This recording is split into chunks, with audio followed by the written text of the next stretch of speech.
Assalamualaikum warahmatullahi wabarakatuh. Salam sejahtera untuk kita semua. Halo anak-anakku, apa kabar hari ini? Semoga semuanya keadaan baik dan sehat. Hari ini kita mau belajar tentang surat. Pastinya kalian pernah menerima dan mengirim sepucuk surat. Baik itu surat ditujukan kepada saudara, kepada sahabat, ataupun kepada keluarga. Pada kesempatan ini, kita akan mempelajari jenis-jenis surat. Pengertian surat. Pernahkah kalian menulis surat? Tahukah kalian bahwa surat dapat digunakan untuk mengungkapkan aspirasi, mengekspresikan perasaan kepada teman, dan berkorespondensi dengan sekolah atau instansi lain. Surat adalah bentuk komunikasi untuk menyampaikan informasi tertulis dari satu pihak kepada pihak lain. Informasi itu dapat berupa pemberitahuan, pernyataan, permohonan, dan laporan. Fungsi surat. Surat berfungsi sebagai sarana untuk berkomunikasi, untuk menyampaikan pemberitahuan atau permintaan ataupun gagasan. Surat juga berfungsi sebagai alat bukti tertulis, alat untuk mengingat, alat untuk bukti sejarah atau historis, dan sebagai pedoman kerja.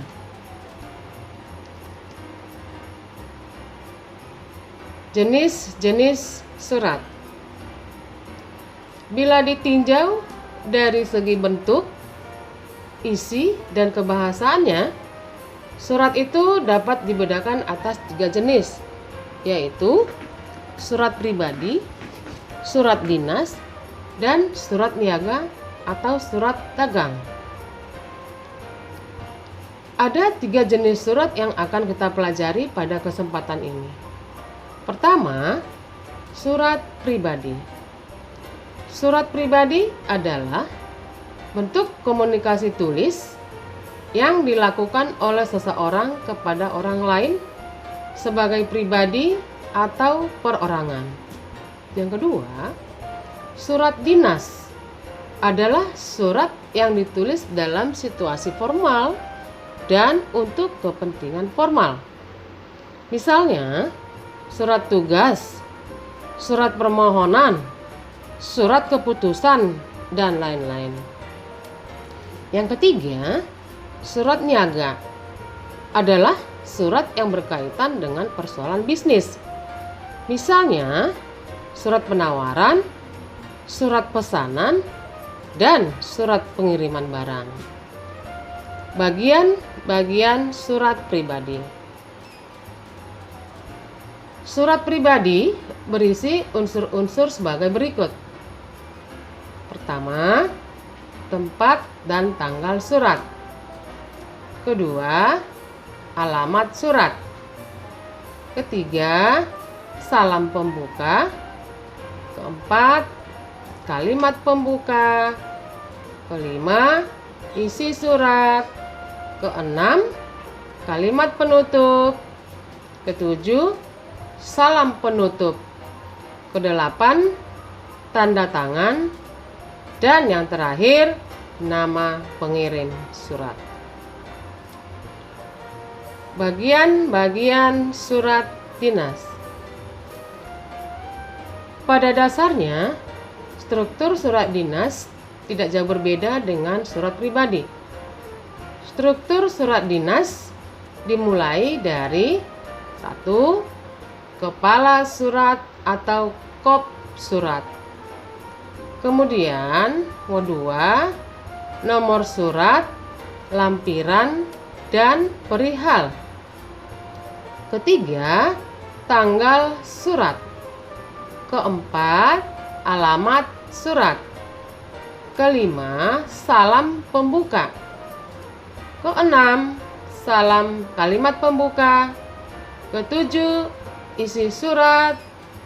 Kedelapan, kalimat penutup. Kesembilan, salam penutup. Kesepuluh, tanda tangan. Dan kesebelas, nama pengirim. Selanjutnya, kerangka isi surat. Kerangka isi surat, baik itu surat pribadi maupun surat dinas, terdiri dari paragraf pembuka. Biasanya menanyakan kabar dan pengantar untuk paragraf isi.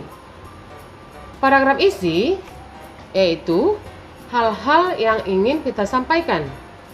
Kemudian diakhiri dengan paragraf penutup. Biasanya berisi ucapan terima kasih. Selanjutnya, penulisan bagian surat. Surat dinas hanya boleh ditulis oleh sebuah instansi kepada instansi lain atau individu. Seseorang atas nama individu tidak diperbolehkan menulis surat dinas. Oleh sebab itulah, pada surat dinas ada kepala surat dan nomor surat.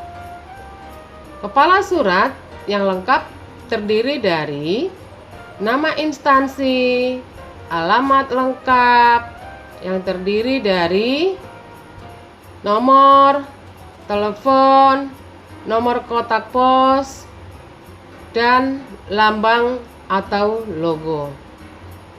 Nama instansi atau lembaga ditulis dengan huruf kapital dan tidak boleh disingkat. Misalnya, Biro Diklat harus ditulis dengan Biro Pendidikan dan Pelatihan. Penulisan bagian surat. Kata jalan untuk alamat harus ditulis dengan lengkap dan tidak boleh disingkat seperti JLN, JL. Tetapi jalan demikian juga dengan kata telepon, hendaknya ditulis dengan cermat dan tidak boleh disingkat seperti TLP titik. Jadi harus ditulis dengan telepon secara lengkap. Kata kotak pos ditulis lengkap dan tidak boleh disingkat. Contoh, Pemerintah Kota Depok, Dinas Pendidikan SMP Negeri 11 Depok, Jalan Murbai, Kompleks Sukatani Permai, Cimanggis, Kota Depok. Telepon 021 874 1148. Untuk penulisan nomor, surat dan lampiran, hal dan perihal surat. Penulisan nomor, lampiran, dan hal surat diawali dengan huruf kapital serta diikuti tanda titik 2. Contoh, nomor titik 2 05 garing SMP garing 4 Romawi garing 20. 05 itu menyatakan surat yang ditulis adalah urutan yang kelima. Romawi 4 menyatakan bulan ditulisnya surat. Dan 20 menyatakan tahun ditulisnya surat, berarti tahun 2020. Penulisan bagian surat tentang lampiran atau disingkat dengan LAMP titik. Contoh lampiran. 1 berkas. 1 berkas maksudnya jumlah lampiran. Lampiran boleh juga kosong apabila tidak ada berkas yang akan dilampirkan. Selanjutnya, perihal. Perihal maksudnya berisi inti atau tujuan surat. Contoh, hal undangan, hal permohonan tenaga pengajar. Penulisan tanggal surat ditulis secara lengkap, yaitu tanggal ditulis dengan angka, bulan ditulis dengan huruf, dan tahun ditulis dengan angka. Untuk surat dinas tidak perlu ditulis nama kota karena sudah ada di dalam kop surat. Tetapi untuk surat pribadi, nama kota harus dicantumkan.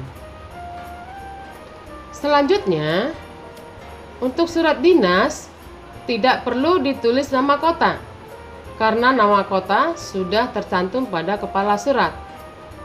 Tetapi untuk surat pribadi, nama kota harus dicantumkan. Contoh, 25 Juli 2019 atau 21 April 2020. Contoh untuk surat pribadi, Jakarta 21 April 2020. Untuk penulisan alamat surat harus lengkap dan informatif. Penulisan alamat surat ada dua bentuk, yaitu yang pertama, bentuk alamat yang ditulis di sebelah kanan atas, yaitu di bawah tanggal surat. Yang kedua, bentuk alamat yang ditulis di sebelah kiri atas, yaitu di bawah bagian hal. Selanjutnya, penulisan nama penerima surat harus cermat dan lengkap sesuai dengan pemilik nama. Nama diri penerima surat diawali dengan huruf kapital pada setiap unsurnya dan bukan menggunakan huruf kapital semua. Contoh, Frida Sitorus. Penulisan kata kepada sebelum ITH tidak perlu karena kata kepada berfungsi sebagai penghubung antar bagian kalimat yang menyatakan arah.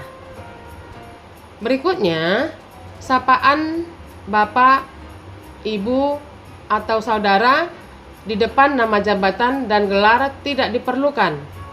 Sapaan hanya dipergunakan untuk mengiringi nama orang yang tidak diawali dengan gelar. Contoh, yang terhormat Dr. Tony, Jalan Rantai Emas, Jakarta. Selanjutnya, nama gelar seperti doktorandus, sarjana pendidikan, atau pangkat tidak boleh mengikuti kata sapaan. Contoh, yang terhormat Bapak Handoyo, Kepala Biro Tata Usaha Departemen A, Jalan Patimura Raya, 17, Jakarta.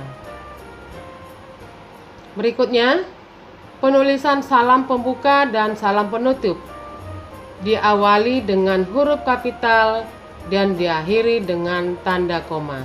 Contoh, dengan hormat, hormat saya.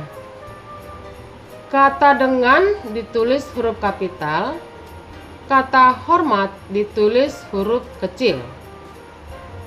Apabila salam pembuka, Assalamualaikum warahmatullahi wabarakatuh, ditulis lengkap dengan diikuti tanda koma atau disingkat Assalamualaikum W titik W titik. Banyak juga contoh-contoh dalam salam pembuka, yaitu salam sejahtera, salam takjim, saudara yang terhormat, Bapak yang terhormat, salam perjuangan, dan merdeka. Untuk penulisan salam penutup, diawali dengan huruf kapital dan diakhiri dengan tanda koma. Contoh, hormat saya, hormat kami, salam takjim. Penulisan isi surat. Secara garis besar, isi surat dibagi atas 3 bagian. A. Paragraf pembuka untuk mengantarkan isi surat yang akan diberitahukan. Misalnya, pemberitahuan, pernyataan, pertanyaan, atau permintaan. Contoh, kami ingin memberitahukan kepada saudara bahwa ... B. Paragraf isi mengemukakan hal yang perlu disampaikan kepada penerima surat. Isi surat harus singkat dan tidak perlu bertele-tele, lugas dan jelas. Contoh, surat Bapak sudah kami terima. Sehubungan dengan itu, kami ingin memberitahukan hal berikut. C. Paragraf penutup merupakan simpulan dan kunci isi surat dan dapat mengandung harapan penulis atau ucapan terima kasih kepada penerima surat. Pada bagian penutup, surat tidak perlu menggunakan kata demikianlah dan tidak menggunakan kata gantinya, tetapi gunakan sapaan langsung, misalnya saudara atau Bapak. Contoh, atas perhatian saudara, saya mengucapkan terima kasih. Saya harap Bapak dapat mengabulkan permohonan ini. Nama pengirim surat ditulis di bawah salam penutup dan tidak perlu menggunakan tanda kurung. Tidak menggunakan huruf kapital semua, tetapi menggunakan huruf kapital pada setiap unsur nama. Penulisan nama tidak perlu diakhiri tanda titik dan tidak perlu bergaris. Demikianlah pembelajaran yang dapat kita lakukan pada hari ini. Semoga bermanfaat. Terima kasih.